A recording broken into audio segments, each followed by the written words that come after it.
Exodus chapter 15, verse 22, I'm reading. Then Moses led Israel from the Red Sea, and they went out in the wilderness of Shur. And they went 3 days in the wilderness and found no water. As we discussed yesterday, they started their journey at Egypt. From there, it was a long journey. Intentionally, God led them in a difficult route so that they depend on Him. When the war breaks out, they will not return to Egypt. So it was a difficult task moving in the wilderness. It was very dry land, a difficult task. So God allows us to go through such difficult geographical locations so that we depend on Him. But here these people, instead of trusting God, started murmuring. Exodus 15, verse 23. And when they came to Mara, they could not drink the waters of Mara, for they were bitter. Therefore, it was named Mara, means bitter. Sometimes life becomes bitter. What to do? Trusting in God so that our life becomes sweet. But they haven't done that. So the people grumble at Moses, saying, what shall we drink? In chapter 14, 11 to 12, by the Red Sea. Here in chapter 15, 24, at the waters of Mara. What happened there in chapter 14, 11 to 12? They complained because there was too much water. There was too much water, complain. There is no water, complain. They complained because the water was little here. So it is a problem. So sometimes people think if they have too much, they'll be happy. The affluent people are the miserable people in the world, even now today. The rich people, the more richest, the more problem. So they complained because there was too much water, but here they complained because the water was bitter a little. Then the Lord cried, then Moses cried out to the Lord, and the Lord showed him a tree, and it threw it into the waters, and the waters became sweet. There he made for them a statute and regulations, and there he tested them. And he said, God said, if you will give honest heed to the voice of the Lord your God, and do what is right in his sight, and give ear to his commandments, and keep all his statutes, I will put none of the diseases on you which I have put on the Egyptians, for I, the Lord, am your healer. Then they came to Elim, where there were 12 springs of water and 70 date plants, and they camped there beside the waters. They camped there beside the waters.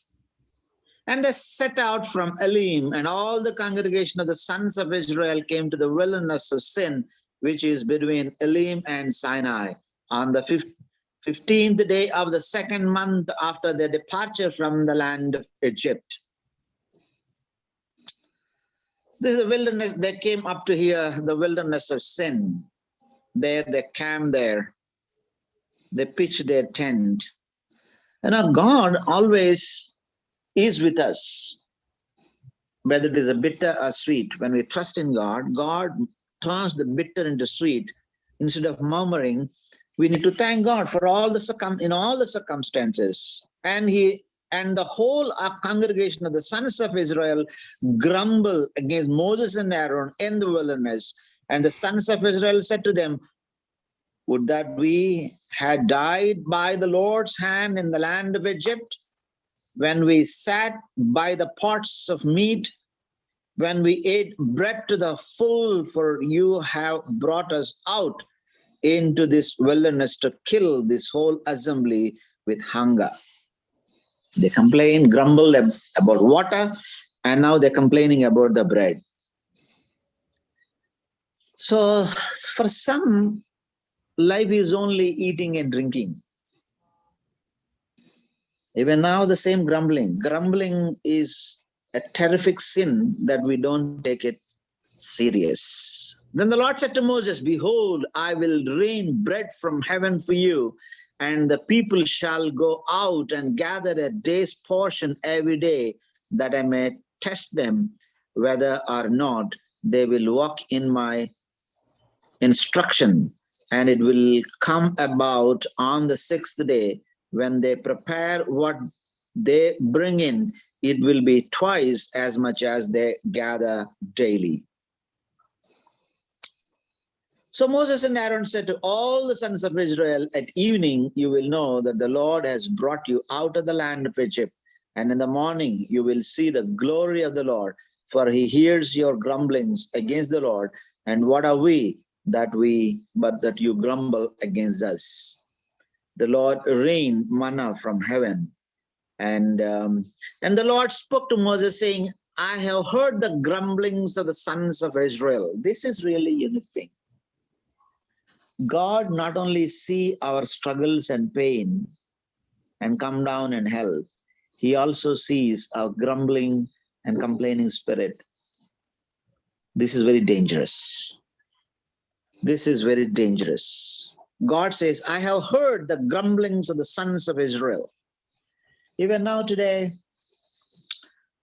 with the little, when we praise God and give a thanks to God, God can multiply it and life becomes so smooth and we enjoy the presence of God.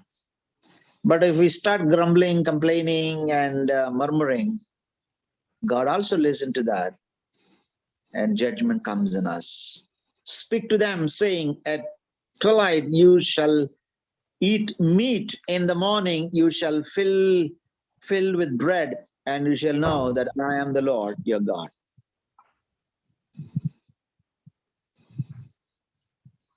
As a result, you see God provided food from heaven.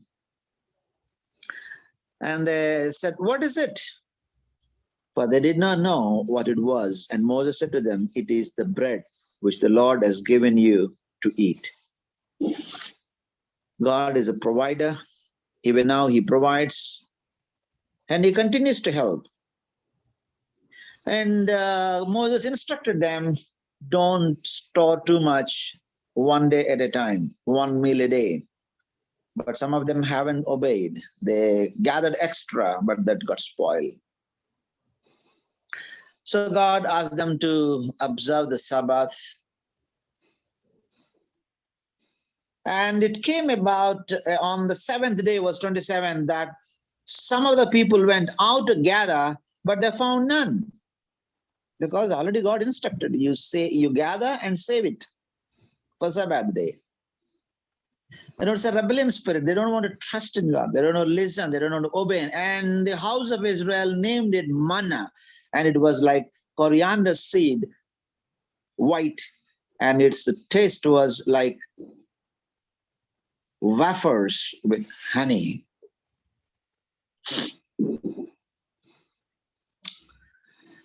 And God provided. They ate manna until they came to the border of the land of Canaan. Then all the congregation of the sons of Israel journeyed by stages from the wilderness of sin according to the command of the Lord, and camped at Rephidim, and there was no water for the people to drink. They have seen miracles, wonders, but still, therefore, the people quarrel. Now, grumbling led to quarreling. Initially, they grumbled, God met their need, and now they were in an advanced stage quarreling. Therefore, the people quarreled with Moses and said, give us water that we may drink. And Moses said to them, why do you quarrel with me? Why do you test the Lord? Why do you quarrel with me? Now, grumbling spirit leads to quarreling spirit, and quarreling spirit leads to several other devastations. It is very dangerous. But the people thirst there for water, and they grumbled against Moses and said, "Why now have you brought us up from Egypt to kill us and our children and our livestock with the thirst?" So Moses cried out to the Lord, saying, "What shall I do his people? What shall I do to this people? A little more, and they will stone me." The people were so angry, quarreling, and in fact, they were about to kill him. Leadership is not an easy task. When we try to lead people, they rebel, they quarrel, they make politics, and sometimes they try to kick out. But what we need to do, like Moses, we need to go to God and depend on him, cry out to him, and God gives the strength. That's the secret of Moses. Then the Lord said to Moses, "Pass before the people and take with you some of the elders of Israel, and take in your hand your staff with which you struck the nail, and go." Wherever there is a problem, there is a solution also. God always gives us a solution. He never leaves us. And we don't need to struggle with the problem, because there is a solution for every problem. There they had a problem, and Moses cried out to God, and God sorted out this problem. And today, my friends, leadership is a difficult task, and we give our time, energies, and we go an extra mile, but people don't understand. That's what happened in Moses' life, and it happened in our life. And if we look at Jesus' life, it was really terrific. They crucified him on the cross. Leadership is difficult. For I do not want you to be unaware, brethren, that our fathers were under the cloud, and all passed through the sea, and all were baptized into Moses in the cloud and in the sea. And all ate the same spiritual food, and all drank the same spiritual drink, for they were drinking from a spiritual rock which followed them, and the rock was Christ. But they didn't obey God. The grumble and the grumbling spirit killed them. They were killed in the wilderness because of their grumbling spirit. He named the place Masha and Meribah because of the quarrel of the sons of Israel, and because they tested the Lord, saying, "Is the Lord among us or not?" Even though they have seen wonders, miracles, and divine hand upon them, they could not, they keep on murmuring, complaining. "Behold, I will stand before you there on the rock at Horeb, and you shall strike the rock, and water will come out of it, that the people may drink." And Moses did so in the sight of the elders of Israel. Surely our griefs he himself bore, and our sorrows he carried, yet we ourselves esteemed him stricken, smitten of God, and afflicted. Jesus went through all the pain, and he released us from the power of sin and death. So then the Amalek came and fought against Israel at the Rephidim. So Moses said to Joshua, "Choose men for us and go out, fight against Amalek. Tomorrow I will station myself on the top of the hill with the staff of God in my hand." This is one of the outstanding leadership quality. When we are in a leadership, there will be always a temptation to be there and sort out the problem, and we want to be in the front line, taking the sword and do the warfare. But to win any warfare, Instead of the leader getting into the field, the leader should be at the feet of Jesus. Leader should be at the feet of God. And leader should allow his army to fight with the enemy. Then they get victory. This is really a wonderful, leadership quality that we should learn from Moses. God instructed him. So he was not there in the battlefield, but he was in the presence of God. His prayer with God, he was praying there on the mountain. And, so it came about when Moses held his hand up that Israel prevailed. And when he let his hand down, Amalek prevailed. But Moses' hands were heavy, and they took a stone and put it under him, and he sat on it. And Aaron and Hur supported his hands, one on one side and one on the other. Thus his hands were steady until the sunset. As he raised his hands, they were winning. Whenever he pulls down his hands, the enemy was winning. This is true, my friends. Whenever we wrestle with God in prayer, we win. But if we pull down our hands in prayer, if we can't pray and if we don't pray, the enemy wins. So Moses applied a spiritual strategy here to win the war. But Moses built an altar and named it, "The Lord is my banner."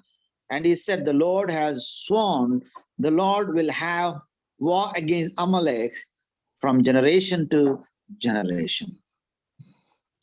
Then in that day, the nations will restore to the root of Jesse, who will stand as a signal for the peoples, and his testing place will be glorious.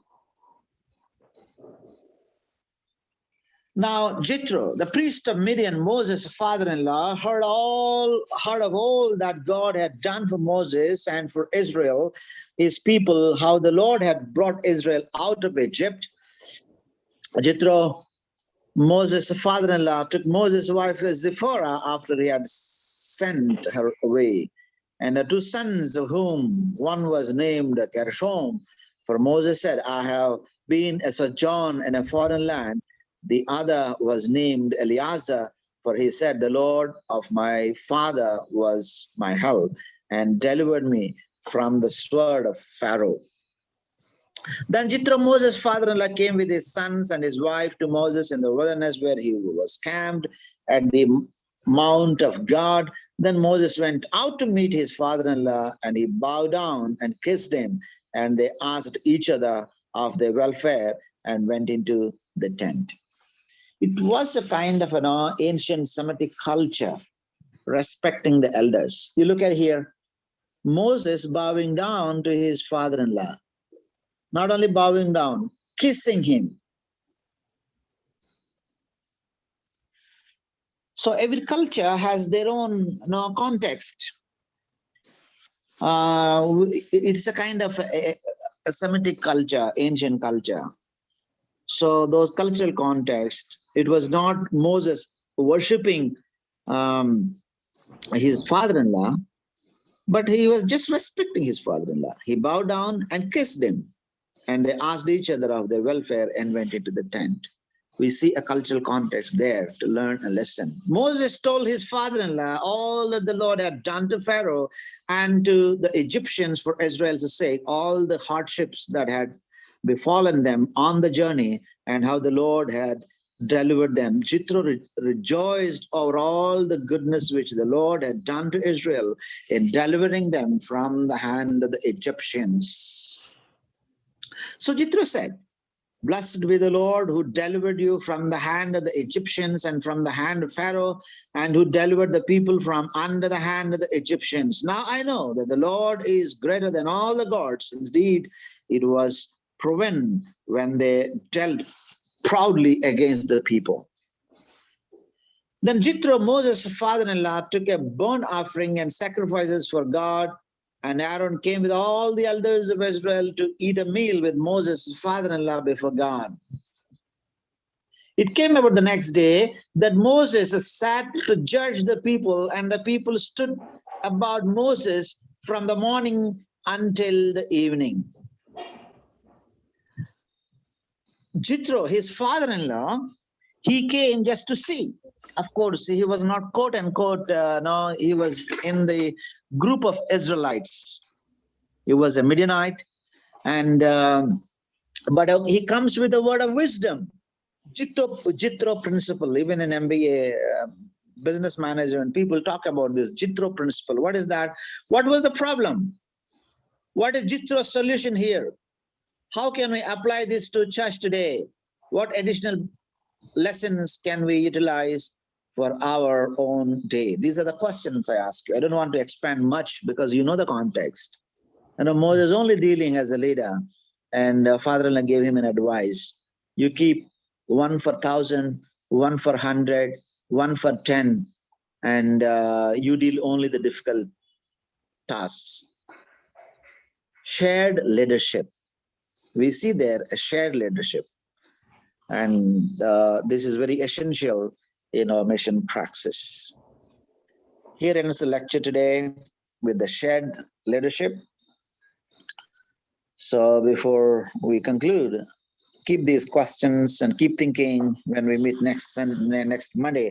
What was the problem there? What is Jethro's solution? How can we apply this to the church today? What additional lessons can we utilize for our own day? Thought for you to exercise. So today we stop